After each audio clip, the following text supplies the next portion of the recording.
Hello. So what is Ascension and how can we explore it without falling into the major myths and pitfalls that are typically associated with this word? We'll be exploring this from the perspective of spiritual resolution as we evolve through the spiritual path. So where we run into our first issue is with literal misconceptions and literal interpretation. That's a better word than misconception.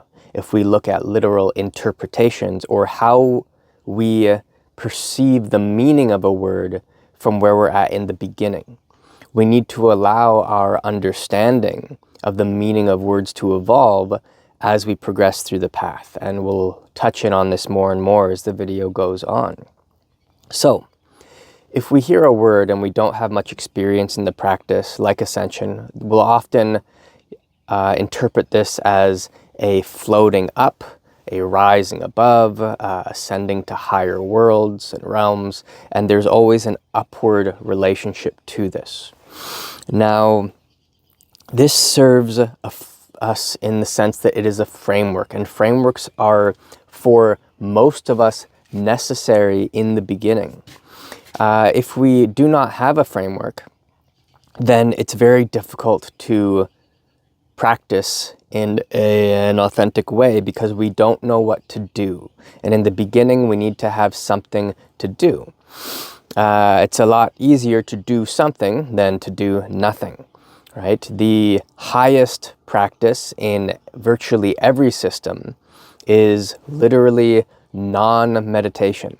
All that stuff you did for, 2-3 decades, whatever the time frame is, prior to that point, it's not that. So that's a very tricky thing for someone to just fall into, which is why we have systems and why we have a scale of vibration that we work through and different trainings and exercises that we go through so that we can do ever more refined consciousness-based exercises.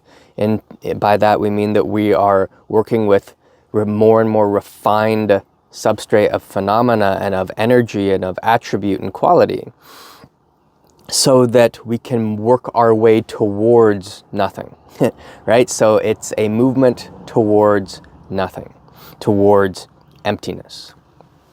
Now, from a training standpoint, there is a big difference between spatial frameworks, floating up, rising above, higher worlds, and say in Hermetics, this is one of the things that I really like about the Hermetic framework, is that it uses the depth point, right? The going to the center of the center of the center of the center of whatever the spatial object we might be attached to is, right? Whatever the identity perceives as the frame, we go to the center of that, to the center of that, to the center of that. And this provides us with a somewhat more realistic framework. It is still a framework and it is still spatial, but it can get us closer to breaking the spatial attachments, get us closer to breaking the addiction to spatial reference. Right? And that is what this is about. It is about dissolving our reference points of space, our attachment to space, the identity's need to know where it is in space. And of course, we have the same with time, learning to release the tensions of space and of time. So when we are working with the depth point from Hermetic training, this is a doorway into the Akasha through the eradication of our conceptions of space. So when we are looking at training syllabuses and words and terms that are used, in the absence of experience in practice, a lot of experience in practice, this becomes a game of telephone where someone says something, we hear that, we say something, someone else hears that, they say something, and it's all a bunch of just interpretation. That's it. And while there can still be pointers towards truth within interpretation, the actual practice can be very much slowed down because of this. Claims of interpretation as superficial or as deep, right? And both are a joke, right? When we look at what a word means and we go, oh, that's just, you will hear this, oh, that's just that's what it means on the surface, but its real meaning is this. And of course, that's still an interpretation of that individual's level of experience and development. Because what you will find if you continue practicing with sincerity over time, especially if you do some journaling, is that you're going to encounter this constantly. I used to think this and experience this, but now I experience this. Therefore, the contrast means this must be right. And then we attach to this. And then we start teaching this and speaking this and imposing this understanding on others. This is the right way. This is the way things are. And of course, if you continue with a sincere practice, that will disappear, and then you'll swing to the next thing. Oh, and so we need to be open to the constant evolution of our perceptions and of our understanding and of our knowledge. If we fall into the easy habit of codifying experience, then every time we do that, we are creating a massive barrier for further ascension, for further growth on the path. Okay, so this brings us into the Hermetic axiom of as above, so below, which I'm sure we've all heard. This extends to as within, as all about. And then this extends further to as the universe, so the soul. So, as above, so below, as within, as all about, as the universe, so the soul. Now, one of, not the only, but one of the ways we can begin to unpack this is as a description of and instructions to the toroidal field, the torus, right? This is that donut-shaped field that works with magnetism, and you see it all over the place. It's the shape that a fruit makes, and on it goes, right? So if we look at this from a particular perspective, it offers a lot of insight. If we look at this from the perspective of the torus, as above, as below. This is referencing, of course, part of the three dimensions, as within, as all about.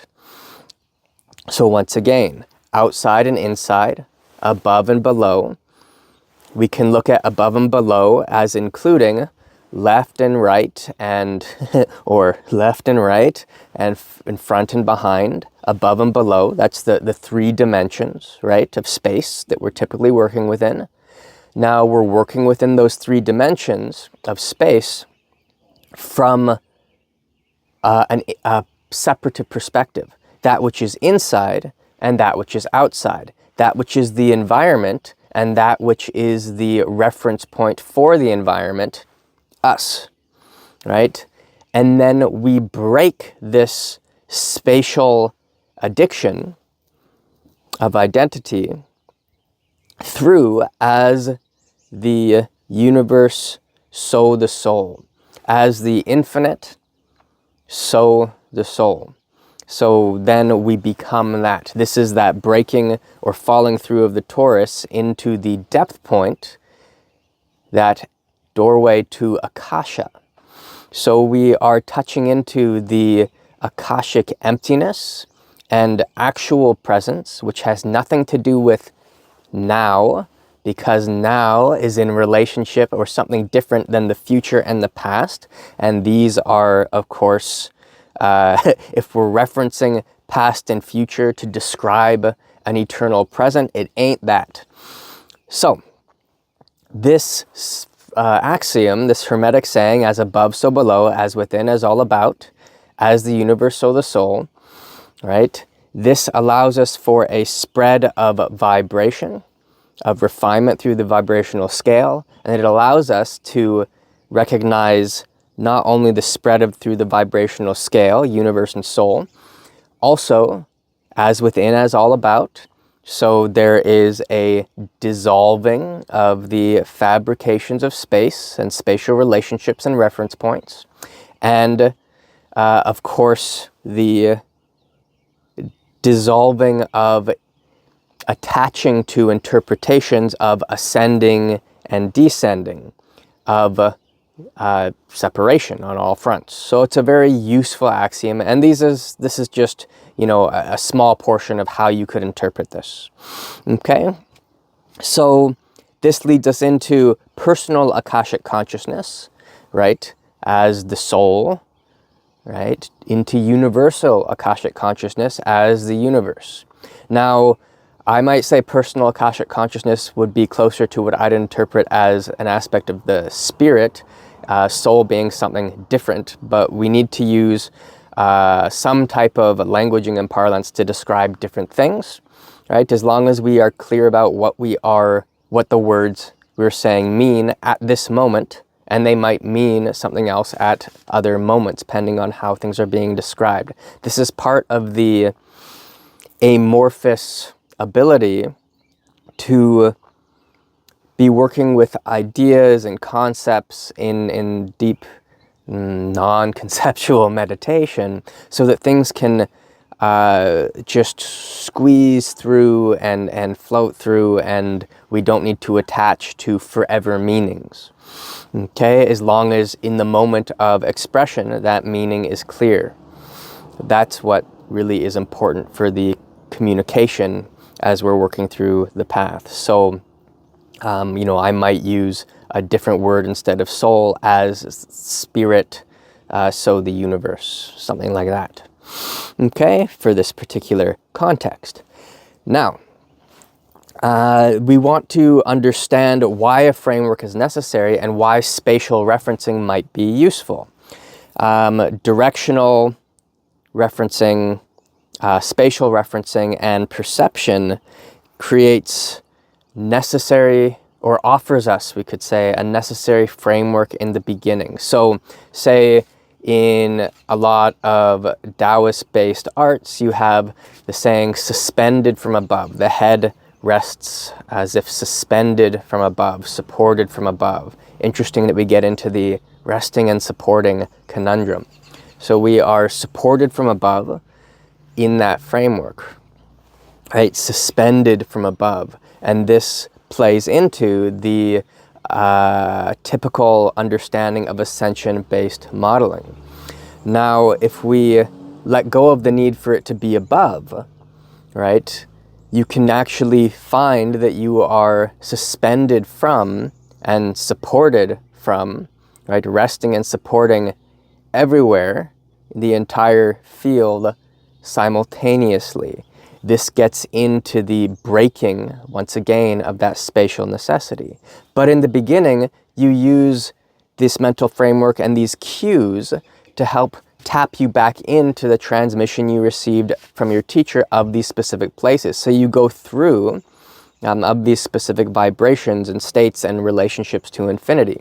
So you go through a exercise with particular mental paths you work through, mental training. You're working through a form, through different specific exercises.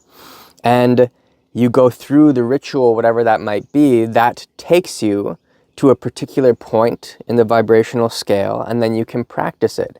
Instead of needing to try to memorize that and somehow touch into something that can be so, it might seem so esoteric or hard to grasp, hard to touch, hard to recognize when you are first learning it, because the difference between where you're at and where that space is, it's so far away. So you need a process to get there.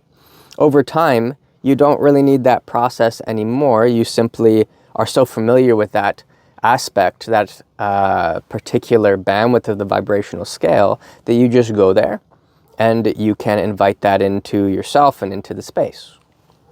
So that is the function of the spatial relationship. Okay? Now, we move towards, say, an omnidirectional spatial relationship, as within, as all about, which is now devoid of attaching to above meaning, better or more refined, and it becomes omnidirectional. This is still attachment to space because you're still referencing space. You're just not imposing meaning onto relationships to spatial reference. So that would be the second step. You move from spatial referencing to not referencing space, or to this omnidirectional spatial understanding and realization. And then this moves into an adirectional, aspatial, where there's no space. It's not omnidirectional space. There's no space. It's just there's, but it's very hard to describe because in that Akashic place, the expanse is infinite, but it is not referencing any space, right? Space is, it's non-spatial. So it's a very peculiar thing, and very difficult to describe, right? What does it mean to be adirectional? So if Ascension has no location, because there is no space to reference whatsoever for a location to be pinpointed, what is Ascension? And this will be getting into more and more always as the videos go on. All right, if you're interested in training, please check out the website. There are courses there, as well as information on upcoming retreats and workshops. So hope to see you there. Hope you enjoyed this, and we'll see you on the next one. All right, thanks a lot. Bye.